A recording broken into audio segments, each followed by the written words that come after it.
Baik, ya, Mas, KDMP Ngoran ini kan apa ya? Jadi salah satu percontohan atau juga bisa dibilang pionir terutama di Kabupaten Blitar untuk operasional dan sudah jalan dan lengkap. Nah, itu bisa diceritakan mungkin bagaimana awal mula KDMP Ngoran ini beroperasi. Ya, baik. Terima kasih. KDMP Desa Ngoran berdiri tanggal 25 bulan 5 2025. Terus kemudian kita mengurus akte legalitas di Garum. Itu pada tanggal 4 Juni kita sudah menerima akte notaris sekaligus juga SK Kemenkumham.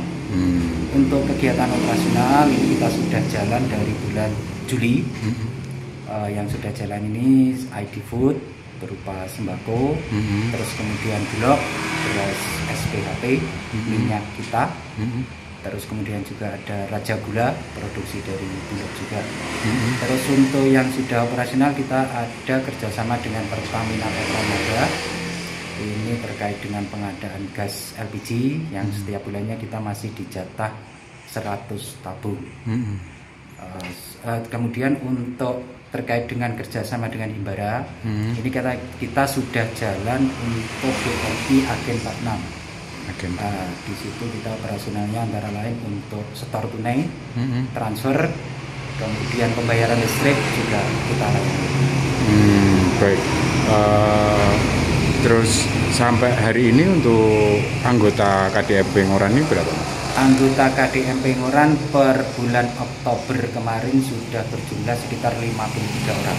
53 orang. Ya, ini terdiri dari perangkat desa, kelembagaan di Desa Ngoran, sekaligus juga warga Desa Ngoran. Iya. Mas, kemarin untuk operasional di KDMP Ngoran ini permodalannya itu bersumber dari iuran anggota atau seperti apa? Untuk permodalan di awal kita masih fokus dengan simpanan pokok, simpanan wajib, dan juga simpanan sukarela dari anggota. Dari anggota ya, baik.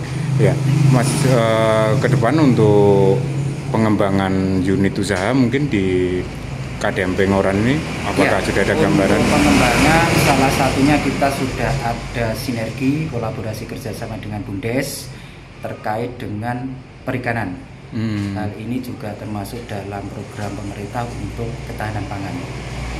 Dan juga kita ada kerjasama dengan produk lokal, susu etawa, kemudian penanaman cabai jamu di lingkungan Desa Ngoran, termasuk juga ada kerjasama kopi rempah.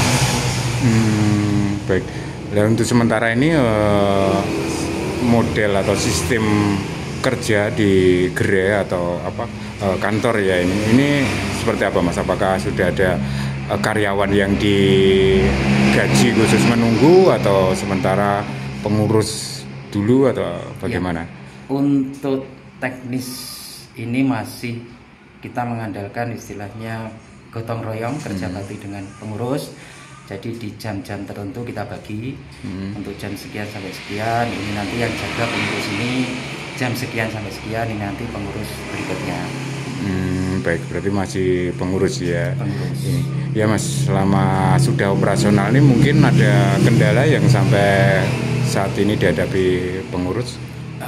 Untuk kendala ini memang masih sangat tergantung dengan ini jam longgarnya dari pengurus. Jadi secara teknis kita masih mengandalkan mereka kapan waktunya untuk longgar, terus kemudian sesuai jadwal yang kita buat mereka bersedia untuk jaga di kantor kita. Karena terkait karyawan di awal-awal seperti ini kita memang masih belum bisa sampai dengan rekrut karyawan untuk menggaji mereka dan sebagainya, belum sampai ke situ. Belum. Ya, tapi untuk operasional dengan bisnis yang sudah jalan ini masih nutup ya, Mas? Ya, atau masih bisa. Minimal kita terkait dengan tagihan listrik, tagihan jasa internet dan lain sebagainya kita masih tercover ya. Baik. Ya Mas, kalau dari KDMP Ngoran ya, harapannya untuk pemerintah, mungkin baik pemerintah desa maupun pemerintah pusat dengan keberlangsungan KDMP ini seperti apa? Harapan kami dari pemerintah desa mungkin sampai instansi terkait, kita tetap membutuhkan dukungan mereka, terutama dengan pemerintah desa untuk sosialisasi rekrutmen anggota koperasi. Baik, kalau permodalan mungkin? Terkait permodalan, otomatis menurut kami kalau sudah kita bisa menjangkau keanggotaan, misalnya seluruh warga desa Ngoran, otomatis dari simpanan pokok, simpanan wajib, permodalan kita sudah lebih kuat. Lebih kuat ya. Download Tribun X sekarang, menghadirkan lokal menjadi Indonesia.